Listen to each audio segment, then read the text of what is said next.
start to say, I just wanted to introduce myself. I'm Barry Vanesky. I run public relations for Orbital. We've got a number of our Antares program guys here today to talk to you and explain what it is you're looking at, what you're going to see tomorrow, and all that. Just a couple of ground rules. Photography, videography. You can't zoom in on any specific little part, and you might be looking over your shoulder and all that kind of stuff. So just please respect that. It's security, it's ITAR, it's all sorts of things like that. So wide angle, big pictures, fine, no problem. I do want to introduce the folks that can explain what it is you're looking at. Mike Whalen, he's our site manager for Antares. This is his building. He runs the operation. Kurt Everly, Deputy Program Manager for Antares, for the Antares whole program. And Carl Wallops, he's on the Cygnus program.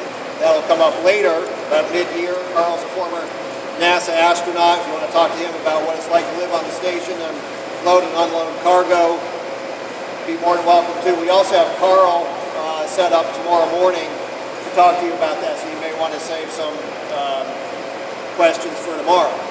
But other than that, I'll turn it over to these guys. Keep it interactive. If you have some questions, just ask. Tweet to your heart's content. Hashtag Antares, please. At Orbital Sciences. And other than that, we're good to go. So who's going first? Okay. Welcome to Wallops Island. This is the HIF, the Horizontal Integration Facility, also known as Building X79. Basically, NASA designed this building with a lot of input from the Orbital Antares team. I'll give you some of the features that were added in the building to help accommodate our vehicle processing. For one thing is we needed two bridge cranes to actually lift our rocket onto our transporter erector launcher to get out to the pad, put things like that in. We also have outside the back side of the building, we have various gas supplies because we do a lot of pneumatic operations where we pressurize our core and our engines. We use a lot of helium, we use a lot of nitrogen, and very dry air. So anyhow, the facility was opened in March of 2011, and we've moved in and been here ever since. We've actually built our first stage test article. You may recall back in February we did our hot fire test.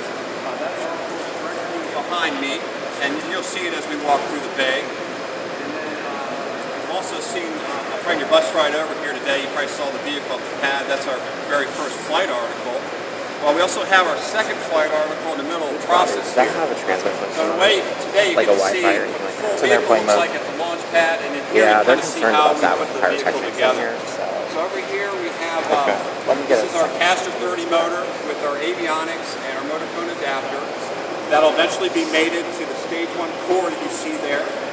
That stage 1 core is getting ready for having the engines installed onto it.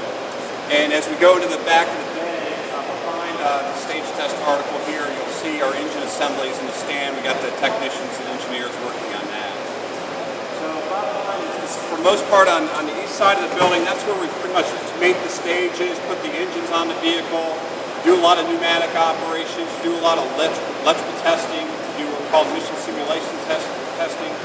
We build up the vehicle on that side of the building. On my left side of the building, this is normally where you see the TEL, Transporter Erector Launcher. That's that truss structure that you see right next to the vehicle at the launch pad right now. So that normally resides on the west side of the bay during normal operations. So we can bring the TEL over the bay. We can use both overhead cranes to transfer the rocket from this side of the bay over to the west side of the bay, attach it to the TEL, and do the rollout. And you probably saw the rollout we did just a little over a week ago. So that was a nice event. Our team was able to get the vehicle from this building to the launch pad. It's a little over a mile. We can make it in a whopping hour going 1 mile per hour.